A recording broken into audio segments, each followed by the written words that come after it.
Mindful Life Practice community. Hi, Alex.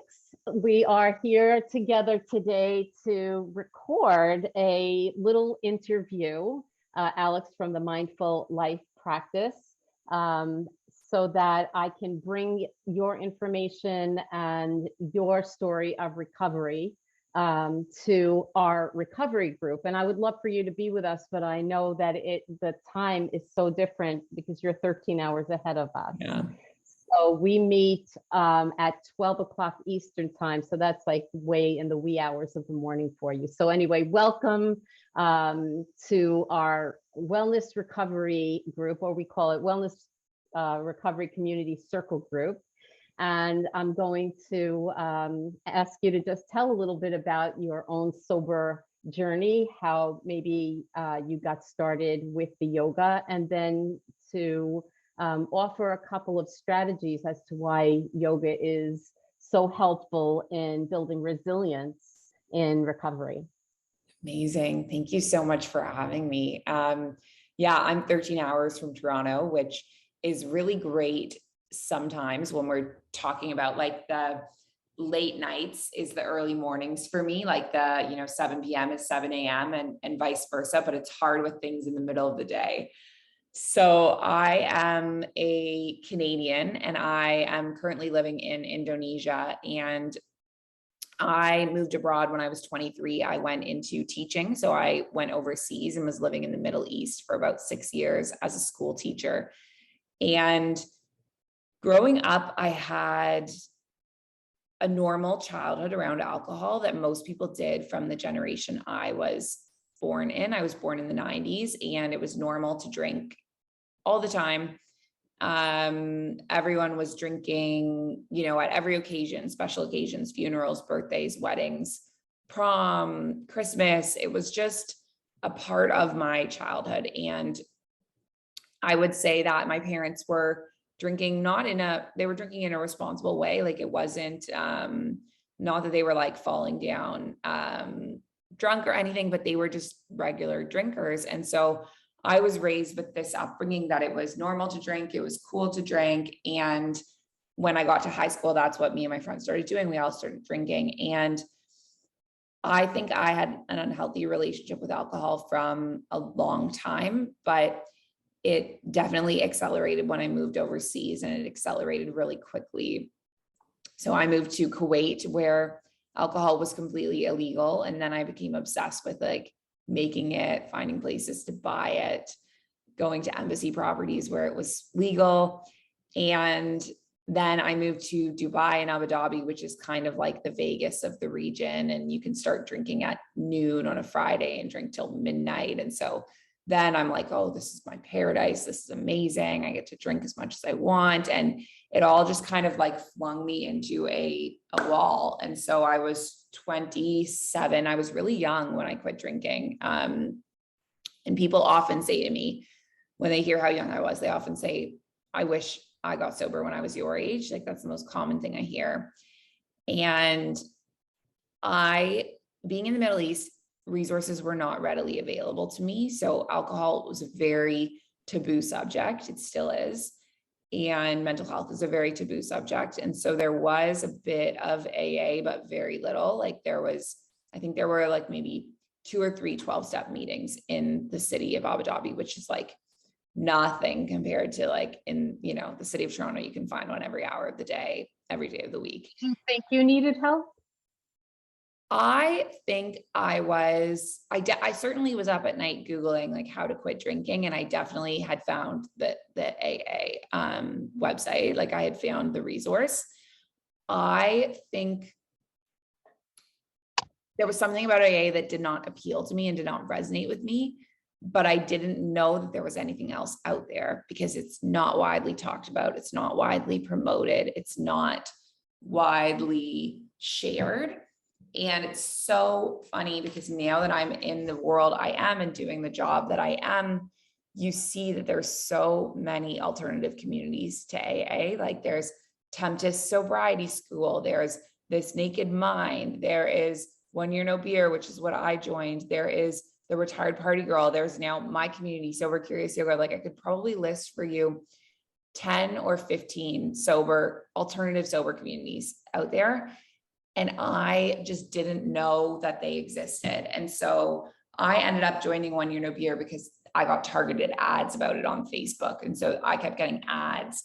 And honestly, I'm so grateful for it, because what they did was they just positioned sobriety as cool, fun, something everyone could do. They made it accessible. There was no thing of like, there's something wrong with you. It was, every story I read was just a positive story of someone changing their life in amazing ways.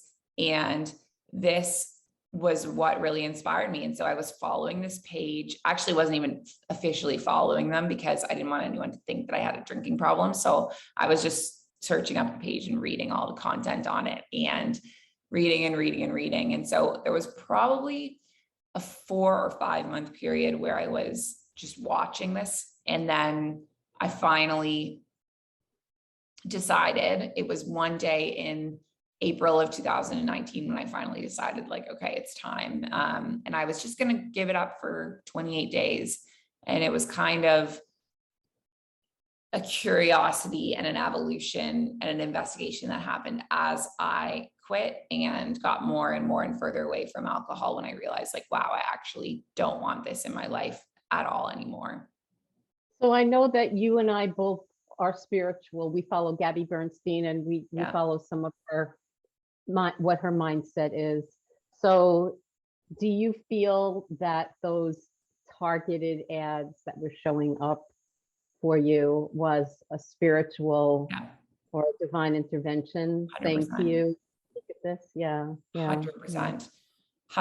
And I always say, like, you know, I think sometimes we think of social media as like a negative thing. Like we think of it as like, or this whole thing of like, oh, you know, Facebook knows what I'm searching and they're targeting these ads towards me. Like we see it as a negative thing. And if this had never happened, I don't know if I would have gotten sober, because I had such an idea in my head of what sobriety was and it wasn't, like what addiction was and it wasn't. And I'm just so grateful for it. And even though I don't associate with One Year No Beer anymore, I'm not part of their group anymore at all. They are the reason that I am sober and I'm here today. And so even though I'm not part of that group, I'll always just have like this immense gratitude for it. Yeah, and definitely. And it got you started on a path of sobriety. Yeah. So then take me to, because that was 2019. Mm-hmm. So this is 2022. So take me to what happens that you create this uber successful online sober yoga girl community, and you're thriving in this now. Yeah. So actually, I kind of had this idea in my head of sober girls yoga was my idea. And then I also had this idea of the mindful life practice. And I didn't really know how it was going to come together or what it was going to be. I had a Facebook group called Sober Girls Yoga in January of 2020. And I think we had like 4 members. And then how many do you have now? Now we have, I have almost 20,000 Instagram followers. We have 3,000 subscribers to our email list. We have like 600 app members, 700 people in the Facebook group. So congratulations. Thank you. Yeah. So it was something that actually, what really got me started in it was actually a collaboration with One Year No Beer. So I had this Facebook group, nothing was really happening. I was building my own little yoga community, which was amazing at the start of the pandemic. And then I ended up collaborating with One Year No Beer to offer One Year No Beer yoga. And what was really special about that was I was offering it on Zoom. I think it was like noon on a Saturday or something. And it was the first time I had ever been in a room with a whole bunch of other people on a sober journey. And there was no structure to it at that point because I had no idea what I was doing. We just got in and I talked to everyone, I greeted everyone, and then we did yoga. And I just started realizing like, this is powerful. And sober people were being drawn to me. And I started coaching someone and realized the impact I had on him and the way that I had transformed his life. And I just started to realize like, this is my niche. This is my specialty. This is what I have to offer the world.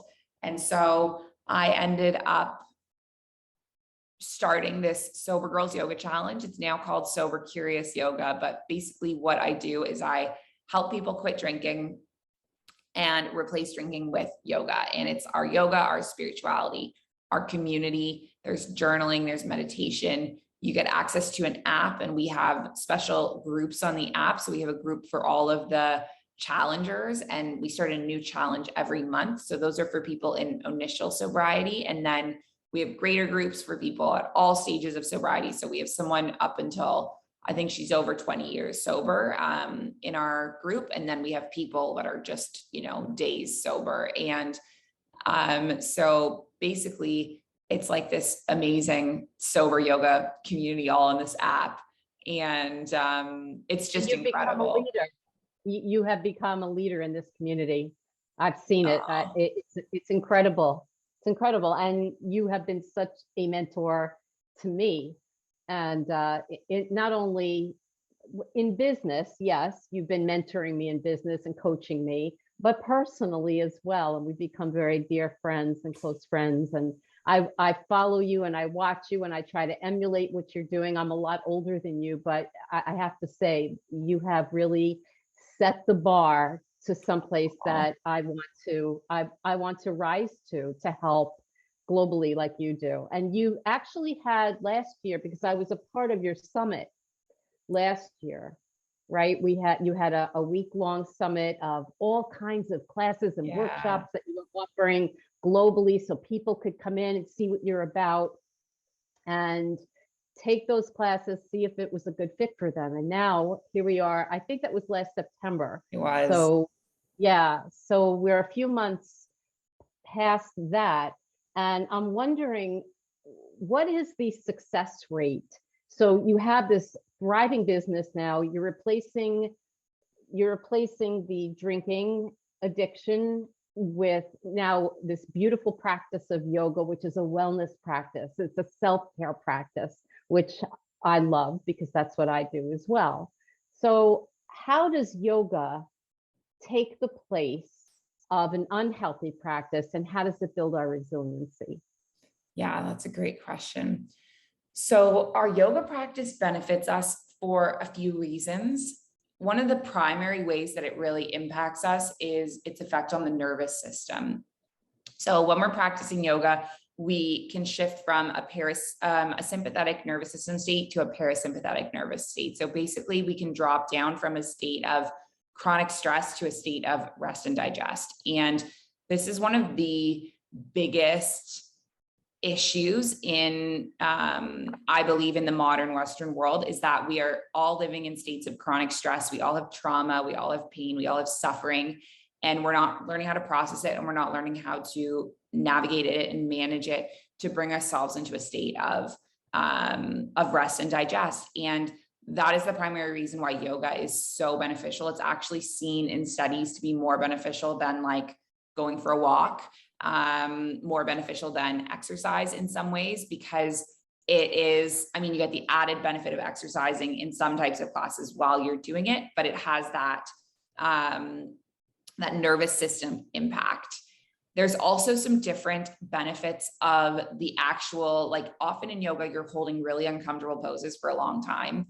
You're fighting with your mind. You don't want to be there. You're doing this hour-long thing, but you don't want to be there, and you're forcing yourself to stay. And what you're getting is these skills that you can transfer from your yoga practice and then into your life. And there's also a huge spiritual element of what we do. So I'm really, really into the Yoga Sutras and the spirituality of yoga. And there's a lot of that ancient teaching that's woven into our community and our practice. And so studies have shown that there's quite a few mental health studies, which I reference in one of my trainings, my Sober Curious Yoga Teacher training. But basically there's tons of studies and papers from different universities across the States and Canada that show that people with mental health problems, people with substance use disorder, there is a benefit to have yoga in combination with other treatments than just doing the treatment on your own without yoga. So for everyone, this looks totally different. I get some people that are 12 steppers that are part of my community that are also doing sober yoga as part of it. There's some people that are only doing sober yoga. There's some people that are doing therapy. It's basically just like piecing together what works for me. And we try to provide as much of it as we can within our group. So we have the community, which is really, really important. You get a sober accountability buddy when you join. So that's someone who's just 30 days ahead of you, who's just finished the last challenge. You get a sober mentor, and that's someone that's 2 years sobriety that's done a training with me. You get journaling, you get daily meditations, you get daily yoga, and group coaching with me. So we pretty much provide everything that we have the resources to provide. We can't provide something like therapy, but we provide peer support, community, yoga, spirituality, journaling, like everything we can. Yeah. And so that's a really amazing program. I love that. And it's offering a little bit of everything. And the same thing that I do in my program, what I write about in my book is that whatever works for you, and combining East meets West medicine. So if you have to take medication, you can still do yoga and bring them both together and have holistic pieces of wellness and recovery and traditional. And that's beautiful because it works. Yeah, it does. So I know it's like early in the morning there, and I don't want to keep you too much longer, but I would love for you to tell everybody, we're going to show this to at our meeting, how they can find you, how they can get in touch with you and join your sober community. Yeah, absolutely. So my website is called themindfullifepractice.com. And you can also find me on Instagram at The Mindful Life Practice, at Alex McRobs, and Sober Yoga Girl podcast. So that's my podcast. And we have a 30-day challenge. I don't know when you're showing this clip, but we will. 27th. Okay. So we'll have just started a 30-day challenge that weekend between the 23rd and the 26th, but we do a 30-day challenge every single month. And you can also just join on and get a free 2-week trial, kind of try things out and see what works for you and what you enjoy. So definitely come check us out. Very keen to meet you and welcome you to our community. This is wonderful. And I know that the people in the group that we met with last month, there's someone that already adores you. And so I know she's going to be thrilled to get this information, as well as there were professionals there and peers and people living in recovery. So this is going to be really, really helpful. You're usually doing the interviewing, so I've never done this before, but it's been fun and informative. Is there anything else that you feel might be helpful when you're speaking to the group on the 27th via Zoom? No, that's it. I would say if you are someone who is beginning a sober journey and you are not sure what to do, I think one of the most important things is finding the right community for you. And there's so many different communities out there. So if yoga is not for you, I won't be offended. But I would say look into all the options I mentioned, like Tempest, 1 Year No Beer, Sober Curious Yoga. Like there's just so many things out there in the world, and find the one that works best for you, because it's very, very difficult to do this alone. But once you have people behind you, it changes everything. Right. And I always tell everyone that I work with, we have to embrace every pathway to recovery, because what works for one person won't work for another. And there's, like you say, there's so much out there. I'm so grateful, my friend, that you came on and spoke with me today. And I can't wait to use this video to hopefully connect with other people who will be excited to join your community as well. So thank you so much. Thanks for having me. This was great. And I'll speak to you soon. Absolutely. Thanks, Alex. Take care, honey. Bye.